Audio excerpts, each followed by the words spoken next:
Well, welcome back to another episode of the Grow Your Clinic podcast. I'm your host, Jack O'Brien. Thank you so much for joining us as we talk about the 26 tips and steps to help you amplify your impact and boost your cash flow.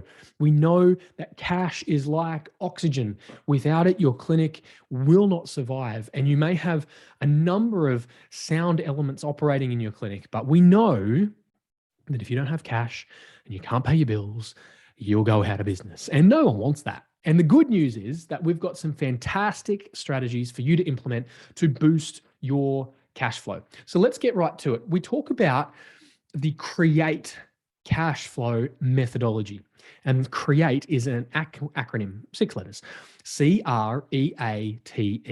And in a previous episode, we unpacked the C and the R, the cash allocation strategy and the revenue strategies. And so today we're going to unpack the E and the A, CREATE. And so today we're going to be talking about expense efficiency for the E. And when it comes to the A, your accounts receivable and accounts payable, and how we can optimize those. So I want to dive straight in. Now, by the way, at the top, if you want any of the resources that are mentioned today, you can head to clinicmastery.com/podcast and find everything that you need there, all the downloads, show notes. You can get in touch. You can do the Assess Your Clinic scorecard. Or if you want to skip the queue, get straight to it, and you're like, I need help, I'd love some personalized strategy, you can get in touch with me, jack@clinicmastery.com. There's a human on the other end, and we can help provide you. We can brainstorm some opportunities and give you some strategies to help you with your cash flow. So let's dive in. E and A, expenses and accounts.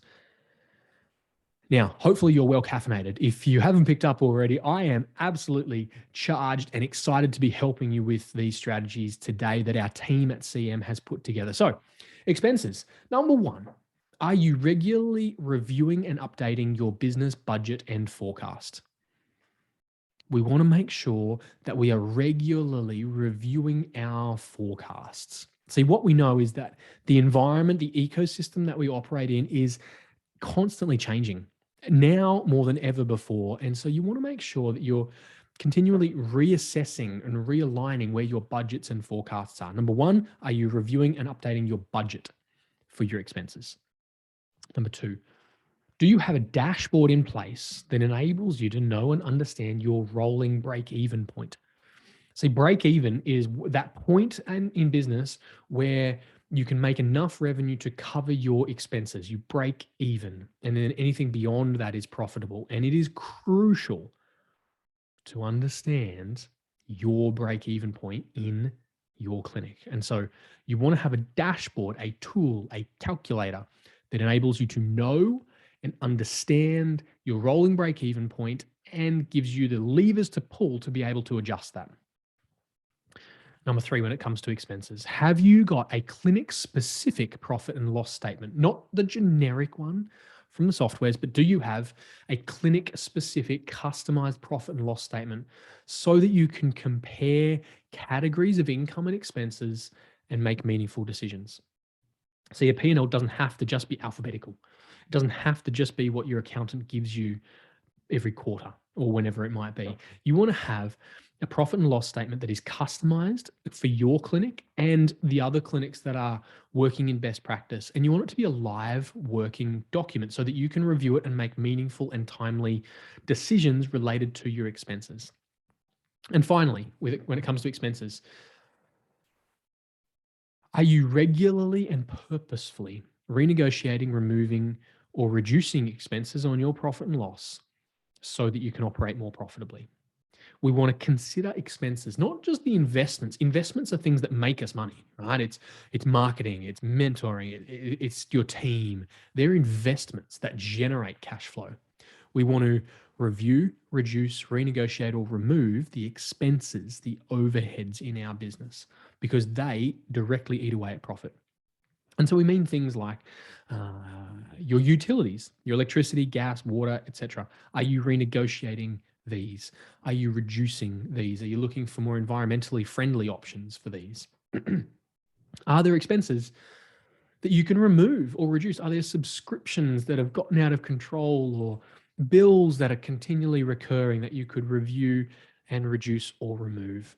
So when it comes to expenses, they are some key strategies. When it comes to your accounts, now this is something that we see clinic owners put their head in the sand around often. And so your accounts payable and accounts receivable. So here we go. Here's top tips for your accounts. Number one, do you have a member of your team dedicated to managing the accounts in your clinic? Do you have a dedicated member of your team that has roles and a position description articulated for them so that accounts are held responsible to someone? Number two, have you documented a procedure for following up outstanding accounts so that your team can follow it? We must have a documented procedure for outstanding accounts. And if you're mostly a cash or private clinic, this may not feel like it's a problem, but it is still an opportunity for you. And conversely, if you're a large clinic working in insurance or a compensable space with third-party payers, you must be across having a documented system for others to follow regarding outstanding accounts. Number three, are you keeping your outstanding accounts below 10% of your monthly income? Now, we're often reticent to put benchmarks out there because they're so internally relevant for you. And so what that means is we say 10%, and that is the ideal. And I'm mindful that some cash clinics may not be anywhere near 10%, and some compensable or third-party payer clinics may be way over 10%. The point is, do you have a system to ensure that you gradually work your outstanding accounts to below 10% of your normal monthly revenue? That's the goal. That's the benchmark. That's the best practice. And so what that means is if your clinic turns over $76,000 a month, then your outstanding accounts should be less than $7,600. Or if you're doing $228,000 a month in appointments, we want to make sure that our outstanding accounts is less than $22,800. Keep it below 10% of your normal monthly income. And finally, are you regularly seeking to extend the time and terms of your accounts payable? So here's the thing. Cash flow is not just inflow and outflow, but as Andy Wang, our mastery partner, would suggest, it's also about time flow and ensuring that your accounts receivable have a short time and your accounts payable have a maximized time. So you want to make sure you're reviewing and extending the times and terms of your accounts payable. Now, we've covered here today expenses and accounts, the E and the A.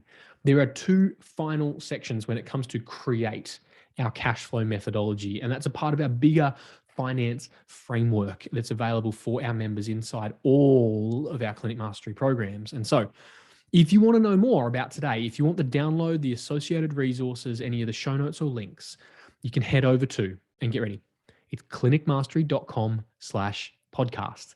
And you can find all of that there. You can also do the Assess Your Clinic scorecard, or you can learn more about Clinic Mastery generally. But if you need help now, if you need to skip the queue, if you want to get in touch directly, you can email me. I'm on the other end. It's a human. It's jack@clinicmastery.com. I would love just to hear from you. Give me some feedback. Let me know that you enjoy the podcast, or at best listen to the podcast. But get in touch. We would love to hear from you, and I can brainstorm with you. We can work out some strategies and systems for you to implement. So you can head to clinicmastery.com/podcast. Get in touch with me, jack@clinicmastery.com. Or finally, we would love it if you reviewed and rated this episode wherever you're watching, listening, or consuming, whether that's on YouTube or on Apple or Spotify or Google Podcasts. Thank you so much for your kind words. We really, really appreciate it. And make sure you get in touch if you need any help. We are here to be the most helpful education mentoring provider for health professionals in business. And we want to help you amplify your impact so that you can build a clinic for good. And that's all from me today. Make sure you tune in for the next episode as we wrap up this finance checklist with the two final categories. Get in touch. But thank you for joining me again today. And I look forward to bringing you another episode again really soon. Bye for now.